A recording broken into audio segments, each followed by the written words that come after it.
Hello and welcome back to the Bird's Eye View podcast. We are here on Monday, April 1st, after we had real baseball this weekend. I'm your host, Zach Worden, joined as always by Jori Negin-Shecter. And Jori, I cannot wait to get into Santiago Espinal's Cincinnati Reds debut with you today. What are you talking about, man? It's a extravaganza for the Blue Jays. It's a 4-game sweep, right? April, no, not quite. No, 2-2 split at the House of Horrors, the Trop. Blue Jays looked good and then looked very bad and then looked much better in the series finale and then head off to Houston to take on the slumping Houston Astros. Yeah, a couple of the games this weekend felt like they were plucked right out of summer 2023 and just a game that we watched like 80 times last year. But no, great to have baseball back. Great to see the Blue Jays back on the field. Really exciting to kind of, just see the new team. Exciting to get Justin Turner hitting some bombs, Ernie Clement making some sick plays.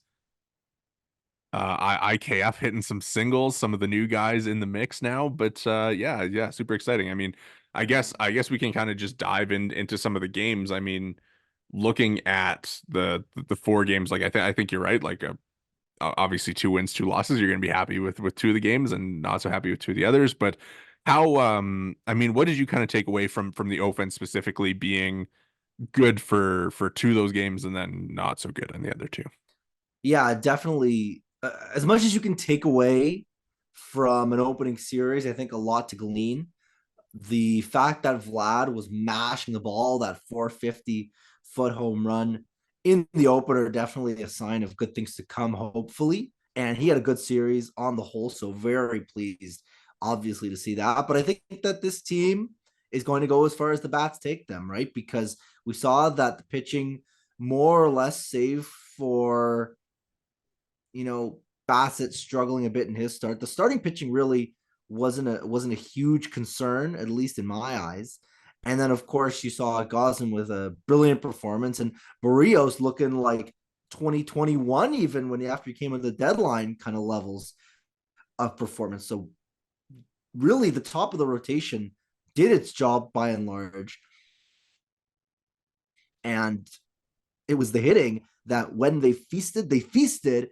And when there was famine, so to speak, they just were really abysmal. So with Jose Barrios, I gotta ask you this: when he gives up the home run to Yandy Diaz to like first batter of the season, what's going through your mind as that happens? Oh my God, here we go again. I mean, exactly that. Now I should say I'm as much as I'm not a Rays enjoyer, I am a Yandy Diaz enjoyer just because of the way he plays the game and how he is just a smash the ball as hard as you can type. But it just felt like right out of 2022 when Barrios gets shelled by, I think it was the Texas Rangers, and things just went totally off the rails. But he settled in just marvelously, ended up with, I think, 6 punch outs. But even if that number's not totally correct, he was really just mowing guys down and he went pretty deep into the ball game. It was just overall really encouraging outing from him. And there's been a lot of talk around the team. You heard about Buck Martinez a few weeks ago, kind of mentioning that Barrios, he feels could be in the Cy Young conversation. I don't know if that's necessarily realistic, but if Barrios can be a genuine number two and really elevate his game, even from last year, and he was good last year, but if he can even elevate it to the point where he is in that ace conversation, in that genuine, legit number two conversation, this is a really scary Blue Jays rotation, even more so than last year. Yeah, I mean, 6 innings pitched, 6 Ks, 6 hits, 2 earned runs, just one walk, like really encouraging from him, I thought. With the Yandy thing, like even the Yandy home run, like it was a changeup outside of the zone that he just somehow kept fair. I mean, like maybe ban throwing same-handed changeups to hitters. Like let's stop throwing righty on righty changeups. But like I don't think that you can look at his start, look at his spring, look at the way that he finished last season and really not be excited about what seems to be ahead for him this year. I think he seems poised to have a career best year ahead of him. So really, I think that it was just a really great start for him, and to get the win for the Blue Jays and kind of just carry them that way. I think can't say enough good things about the way that it went for him. If you kind of look obviously throughout the rest of the rotation, obviously Gosman not being able to go long just based on how his spring training went, and just being able to be on the mound, I think was a positive step for him. And then he of course looked great, looked like an ace, 6 Ks over 4 1/3, gave up 2 hits, gave up the 1 home run to Randy Rosarena. And then Bassett and Kikuchi both had a little bit of struggles, I would say. Yeah, well, the Kikuchi outing, I think, was mostly about his command. To me, it seemed like he still had his stuff. He just wasn't locating his pitches particularly well, ended up walking a bunch of people. But I don't think he got punished too heavily for it. And I think he mostly kind of worked around the issues. It's just the hitting obviously did not pull its weight in any meaningful capacity. I think outside of Barrios, the guy that we learned the most about, though, I think is Bassett and his outing, because to me, he is of those that triumvirate of not aces, not scrubs. He is the guy that I'm most interested to see how he evolves from last season, because last year was in many ways a career year for him. And I would be curious to see how he follows it up. This is obviously not how you wanted him to be doing so, but I think there is some stuff to glean from how he ultimately pitched in his season opener. Yeah, I mean he is 35, and he I guess he struck out like a good amount of hitters, like a 25% K rate, wasn't really walking, but he just kind of got hurt by some shoddy defense, I guess we can call it, and then the grand slam, obviously. So like I think that the funny thing to me is like the Barrios home run on a righty changeup, and then the Lau grand slam off Bassett on a cutter to a lefty that just didn't quite cut or get to the point in the zone where you wanted it to be. So like a pair of bad pitches lead to those two home runs. And as far as Bassett goes, I mean, how are you feeling about the defense? Because I know it was like it was overall, I think fine the way that the defense played. Obviously, the Bassett game just it hurts because it leads to the grand slam, right? Like if Bo picks up that ground ball, it's probably a 2 run home run instead of 4, and then who knows kind of what happens. But the grand slam kind of does put them right out of it. Yeah, the defense was a really interesting talking point, shall we say, throughout the series, because Bo to me really struggled. And Justin Turner, as much as he raked, is clearly at this point not a capable defensive player, I would say. He struggled last year defensively, and he's come in here and made 2 errors. He had the one error that led to the Genesis Cabrera suspension, essentially. So I think that the defense is going to be interesting to follow this year, because we all know that this team is electric defensively. But if Varsho is going to struggle to hit like he did last year and like he did in this opening series, and again, everything here comes with a small sample size caveat, because we are 4 games into a 162 game season. But with Varsho struggling, with Kiermaier struggling, with Bo struggling, although he's not really going to define your team defensively in the same way as the other two, I think that is going to be something that you're going to have to keep tabs on, because those guys are going to be extremely important to this team because of how it's built in terms of almost like a defensive first Cleveland Guardian style team with a couple extra mashers, but you need them still to be pulling their weight with the sticks.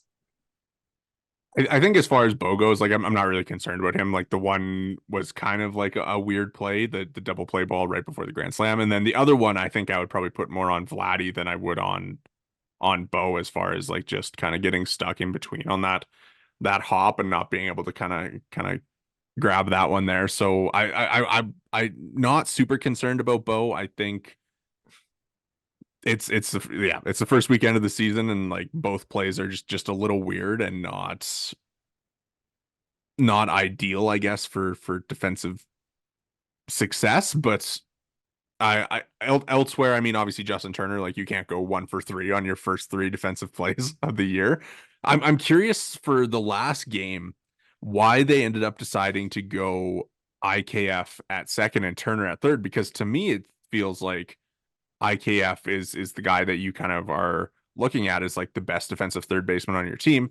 And obviously third base is a more difficult position to play and a little bit higher on the defensive spectrum. And Justin Turner played more at second base last year than he did at third. So I thought it would be pretty easy to put Turner at second and IKF at third.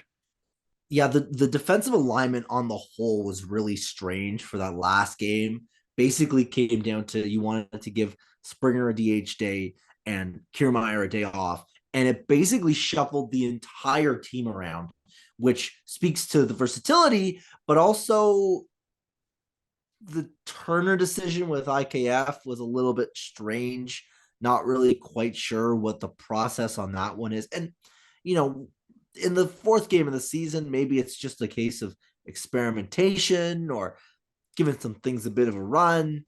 It's hard to say with any type of certainty, but the process behind IKF at 2 and Turner at third seems a little bit strange. Now, It it's funny to me just like thinking about the entire like team that they ran out yesterday, where your infield, I mean, obviously in like the Bo Bichette thing plays into this, of course, and you know, like you mentioned, Springer, Kiermaier, whatever. But the fact that it was IKF at second, Ernie Clement at short, Justin Turner at third, and then Davis Schneider in left and Kevin Biggio in right. yeah, well, the corner outfielders too were just Yeah, both infielders. It was it's funny. Like we talked all offseason about how this team has a million infielders. They still have a million infielders. Their whole outfield was is infielders. infielders. Yeah, I it's mean, if you it's want to get technical, I mean, even Varsho is a catcher, right? They literally didn't have a single outfielder, technically speaking, on the roster there. yeah, it's super funny. I mean, obviously, game 4 of the year, like I'm not like, if we consistently see that lineup this year, then something's probably gone wrong. But it kind of funny. And then of course it's the lineup that they put up the most runs with too. Yeah, and Davis Schneider hitting another home run. The Yuri Clement scream from behind him. This guy's unbelievable. Unbelievable stuff. And of course, Kevin Biggio had a really productive series as well. He hits a homer in that opening game. A couple of good contributions in terms of just encouraging contributions. Schneider sat on the bench for most of the series, gets in and does some damage.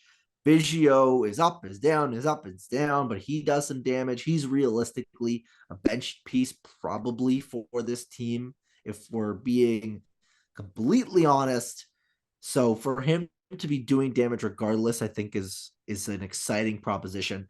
And I'd like to give Ernie Clement his flowers too, because game 3, game 4, those to me were until Justin Turner hit that bomb, it was the Ernie Clement games. And the defensive web gem too, just lots to love about what he brought to the table. Yeah, he looked really good. I mean, he also had like one of the fastest sprint speed in Major League Baseball to start the year.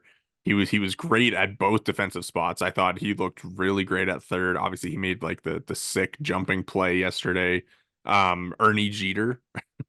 But no, like I mean, I think that we kind of knew that he was going to be like a spark plug for the team this year and be able to kind of impact the game in on so many different levels, whether it be with his bat in the field, on the base paths. So I think it's a really good start for him. Obviously, the more we see him, the less the fun spark plug thing probably plays, right? Because it's obviously he's a really good player, but is he a major league starter? And that's kind of what they'll have to figure out. And I think he's kind of earned playing time, like with this like tonight in Houston. Are you expecting to see him defensively on or in the starting nine?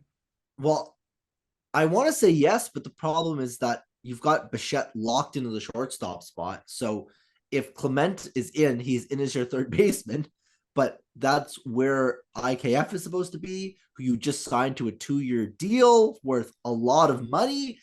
It's a bit of a strange kind of scenario you've put yourself in with the IKF signing when, like, in theory, maybe Ernie Clement provides the exact same value to the team, and he can play the outfield too in IKF. Can he play the outfield maybe in a pinch? I don't know. It's a bit of a redundancy, which is something we've been saying about this team for the last 5 months. I'll say IKF is the only player on the roster with 2 defensive runs saved so far.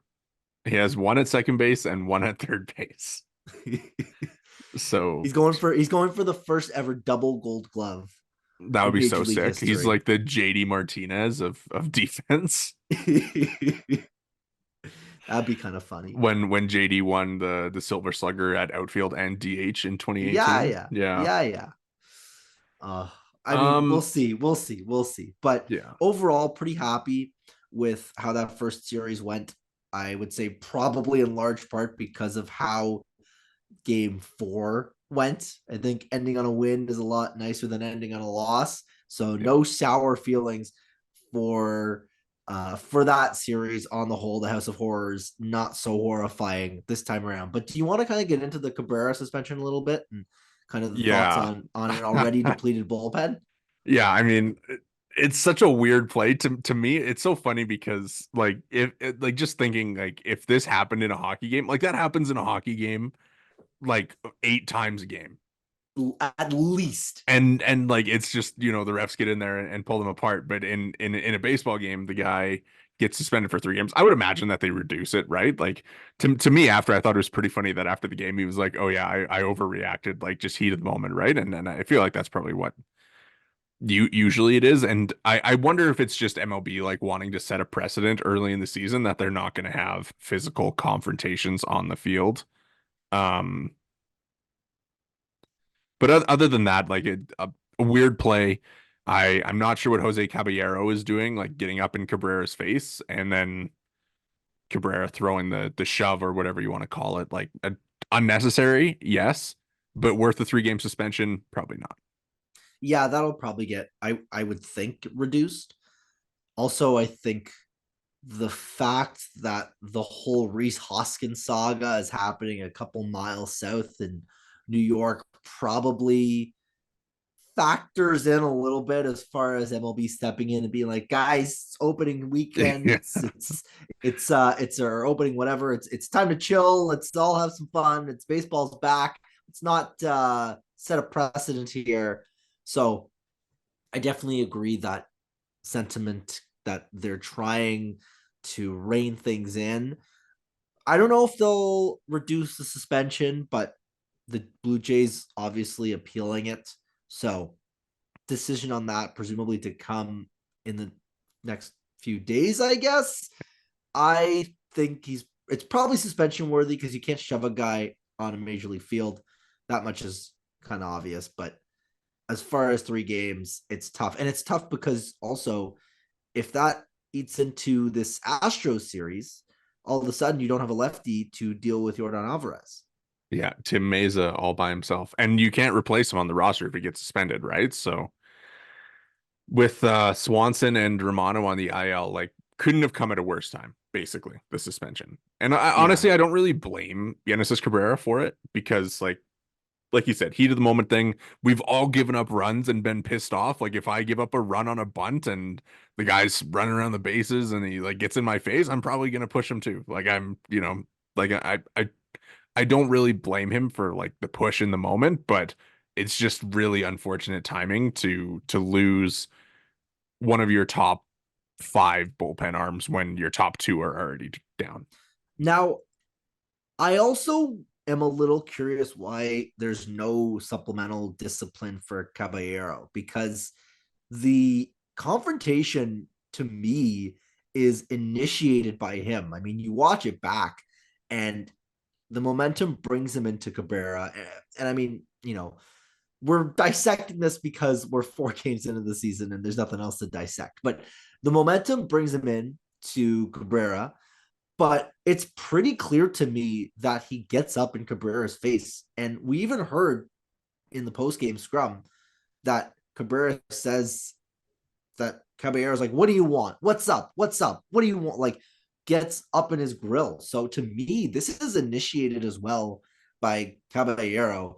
I get that you're not going to suspend a guy for using his words, but surprised that there wasn't any supplemental discipline for him as well.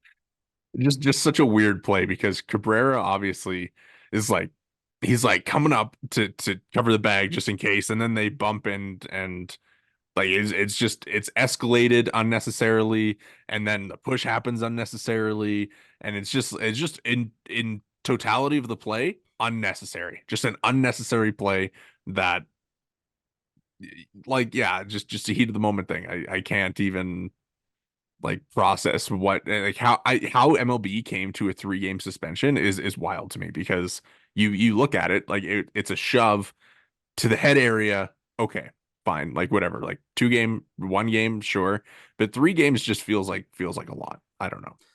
I don't know. Well, it's not like, again, a lot of suspect, in hockey mode, a little bit, a lot of suspension talk around, the NHL and stuff. When you talk about suspensions in hockey and stuff, you're talking about, hits to the head or dangerous plays and stuff of that nature. This is like a shoving match. So maybe it's just you got to get into baseball mode a little bit and kind of think, hey, like baseball doesn't have like fighting in it. But I don't know that I totally understand the 3 games, but maybe it's just like you said, kind of an early season. Let's all pipe down, Yeah, 10-2 type of energy, which is understandable that it would be at this point. But yeah, I think, well, they on the broadcast, they said pretty fast that he could be facing suspension. So I think you were kind of primed for it. But I mean, in terms of the malice of the whole interaction, it seems pretty low on the scale of things we will probably see during the season. yeah. I can't even really remember last year. Like, were there any bench clearing incidents last year? Surely there were, but nothing memorable in any way. Yeah, And it's not like this team has guys that are going to be in the middle of things in any meaningful capacity. Obviously, there's teams that have kind of call it troublemakers or whatever. And it's not like baseball doesn't have a history of guys that'll get up in your grill, but this isn't a team that operates that way in at least in my view. yeah, I agree. They're more lovers than they are fighters. I think it's safe to say about the current Toronto Blue Jays. So yeah, I honestly like if he gets suspended for 3 games, it sucks.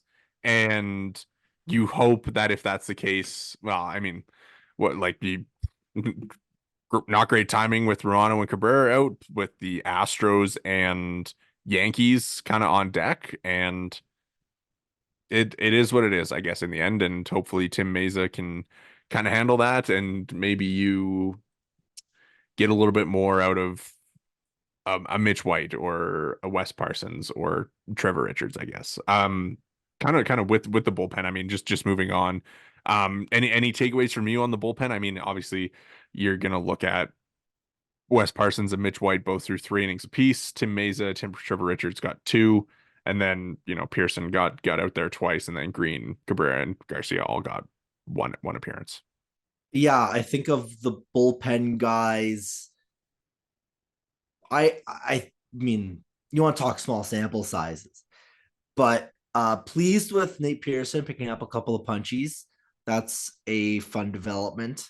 He's still probably the first man that goes or second man that goes when Romano Swanson make their way back. But for him to be a positive contributor, because he was a positive contributor for large swaths of last season, is a good development. And as far as maybe not as great takeaways, Mitch White is not throwing 97, as you pointed out in our group chat the other day.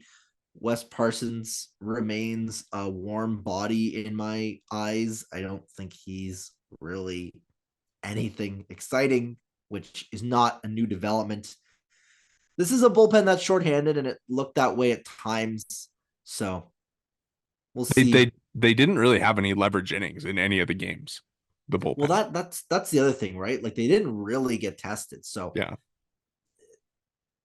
like, we saw Jimmy Garcia briefly. He didn't really he got he two pitched in, outs. yeah, he pitched in that one big ish spot with the I want to say the Kikuchi game. I don't know. These games start to blend together, right? But um he pitched in one of them and he got a couple outs. I mean, presumptive closer, but there weren't really any save situations. Yeah, We'll I see. mean, yeah. As far as like looking like Mitch White got his first career win, almost got his first career save. I wonder, see, so here is where baseball scoring is absolutely ridiculous because if Mitch White had pitched the last inning of that game, like he would have technically been in line for the save, but he would have also been in line for the win. And I know you can't do both. So he would have gotten the win and then not the save. But it's just stupid to me that like you could technically qualify for both. Not Baseball, that man. not that I'm expecting you to have a How can you not be romantic about baseball? He could lead the league in wins and saves and yet qualify for, or whatever. You know what I'm trying to say. It's not really going anywhere. Mitch White, a part of the Toronto Blue Jays bullpen. yes. Let's move on from the bullpen.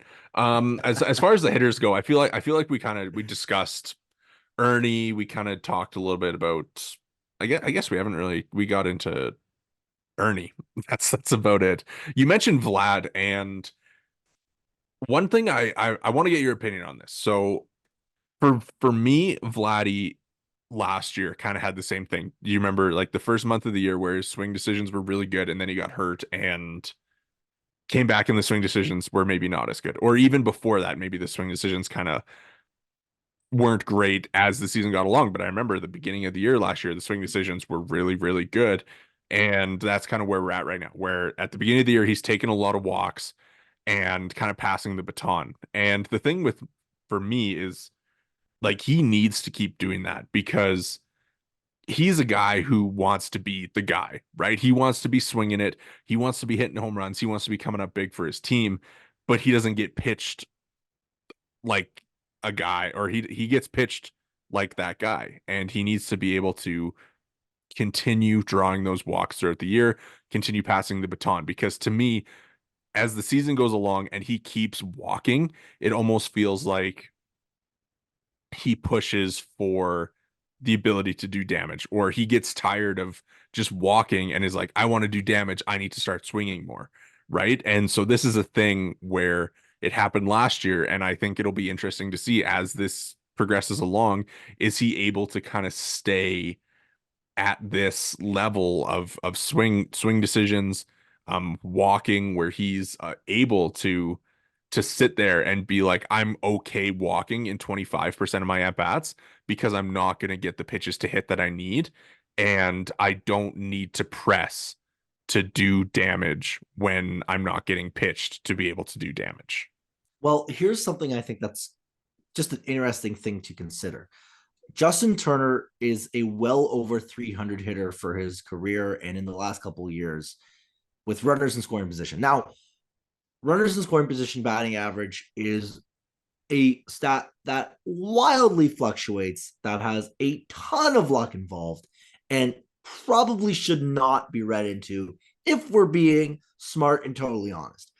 But I'm going to be not smart and read into it and say that if Turner is going to be a guy that is going to be a run producer, as people like to use the term, to me, that should give Vlad the confidence to be more passive up there, take more walks, not try to hit homers in every at bat. He was still swinging the bat with authority the other day. I mean, there was one swing and miss that I remember they showed a replay of, and Dan and Buck were laughing at Vlad taking this thing and taking an enormous hack at it and ultimately whiffing and missing. But I mean, I'm pretty sure that AB resulted in a base hit or something positive. I don't remember exactly which at bat it was in, but if Vlad can reach base and Turner can be a guy behind him that hits with guys on, which is an attribute this team thoroughly lacked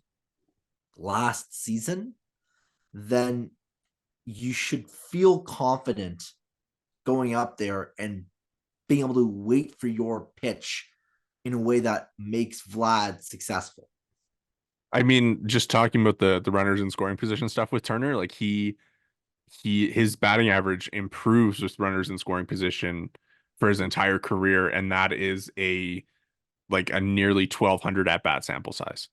So like to me, I'm like, yeah, he's proven it over his career, right? Like you can look at that, like that's a 1,200 at bat sample size and be like, that's something that he actively does. Like he steps up in those moments and is able to drive in runs. Like it's the Victor Martinez thing from after the game yesterday is pretty funny where he's like calling him an RBI machine and Justin Turner is like, yeah, it really helps when Vic calls me an RBI machine. It really helps to have more confidence at the plate or whatever. But no, I think like he's proven it over his career that he's better with runners in scoring position, and it's not a short career for him at this point. So I definitely think that you can confidently say he is better with runners in scoring position and say that if you're hitting ahead of them in the order, you should feel pretty confident about being able to get on base and letting him do his thing.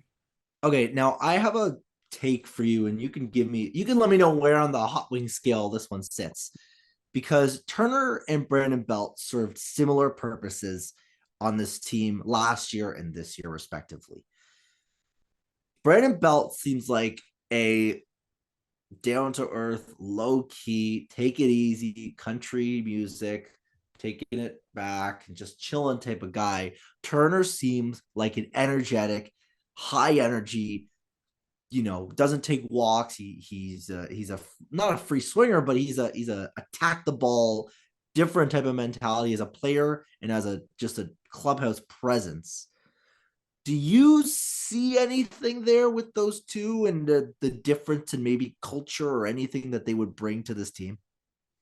Yeah, I don't see why not. I feel like Justin Turner, again, we're not in the clubhouse, so we can't say this definitively, but it does seem like he's maybe a little more involved with his teammates, talking hitting, kind of being in guys' ears about their swings and like just being able to process things at the plate. Whereas Brandon Belt seems like a guy who would maybe show up and joke around in his own way and be good at baseball, but maybe not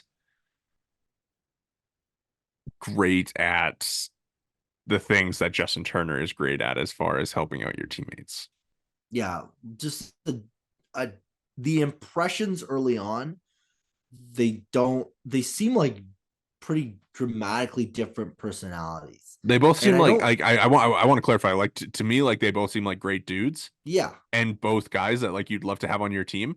It just feels like for this Blue Jays team, the Marcus Semien personality as far as like routine and helping out fits what the group needs a little bit more than the casual rolling in an hour before the game starts and not like hitting BP or whatever. yeah, things of that nature. Brandon Belt was highly productive as a Blue Jay. You know, was good. Probably by the end of the season was kind of, I'm thinking about retirement, stuff of that nature. And to me, Turner seems um call it rejuvenating or rejuvenated, or seems like he brings some life to this team. That, mind you, has lots of personality, lots of life, but just seems like a guy that brings a lot of high intensity to the team.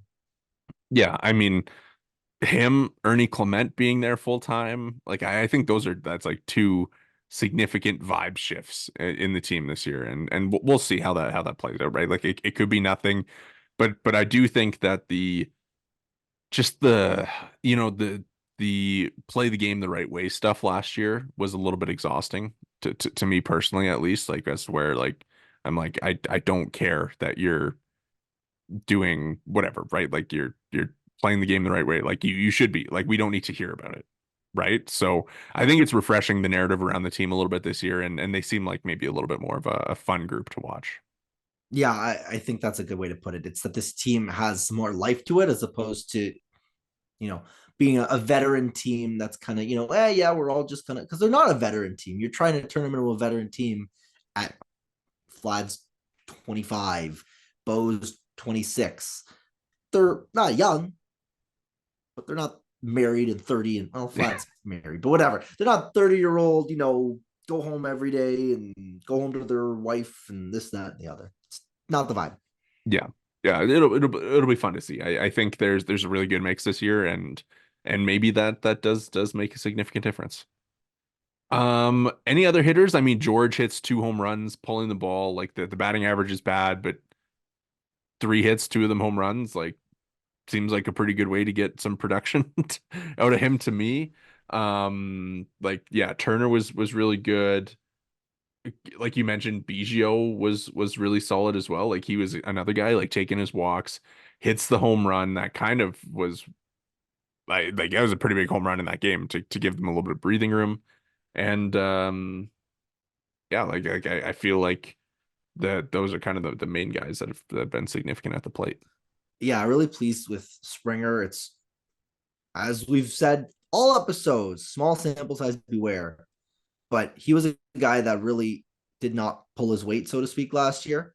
So for him to be a positive contributor is a nice development, at least in the early going. I don't know how much you want to read into the low batting average, but the 2 homers is, I think, really important because the power output from him last year was definitely down. So for him to rediscover some of that pop is important.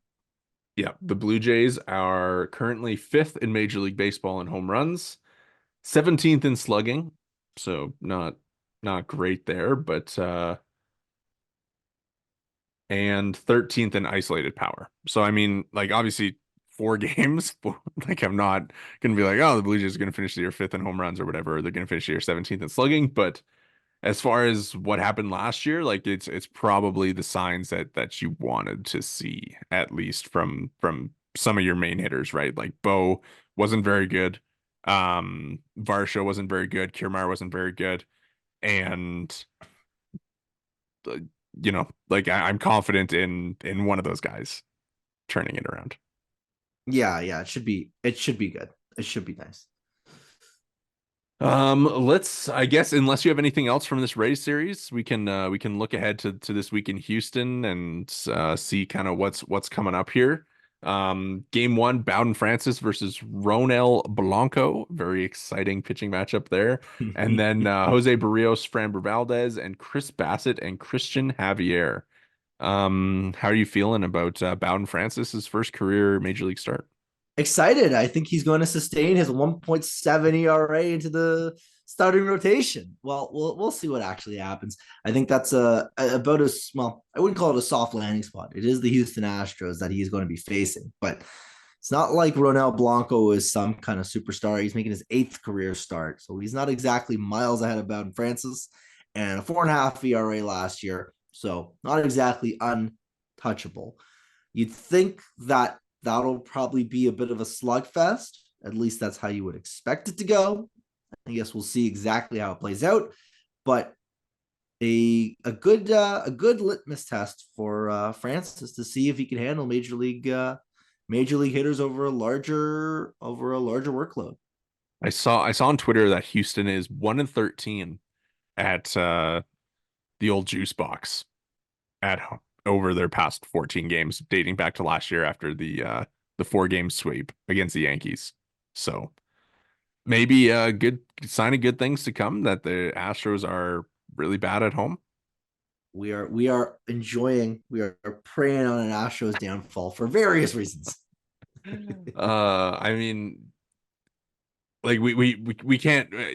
I don't really want to do the Yankees thing yet because like Juan Soto looked ridiculous this weekend in Houston and like basically carried them to that 4 game sweep. But Houston's offense maybe didn't show up exactly the way that they would have expected in the past. Yeah, they looked a little more pedestrian than probably past iterations of the club. Would not expect that to be a theme this season, Or this week, but even this week. or this or even this week. Jordan Alvarez is not going to have a negative WRC plus for the season. I will tell you that much. But probably good, all things considered, to potentially be missing one of your lefties and to have one of the most dangerous lefties in Major League Baseball come out of the gate cold. Yeah. Yeah. Tim Meza, get ready to face Jordan Alvarez and Kyle Tucker 3 times. Yeah, he's going to have a busy weekend for sure, or As busy week for as sure. yeah, as far as like things that you were specifically going to be looking for in these 3 games, what would you kind of pick? I think the biggest thing to me, as far as what I'm looking for, or what's going to be significant to keep an eye on, is probably seeing if those struggling hitters can kind of get their ducks in a row. I'd say that Varsho picking it up is probably the most important of all of those, because to me, you've got him penciled in as a bounce back candidate. He doesn't bounce back.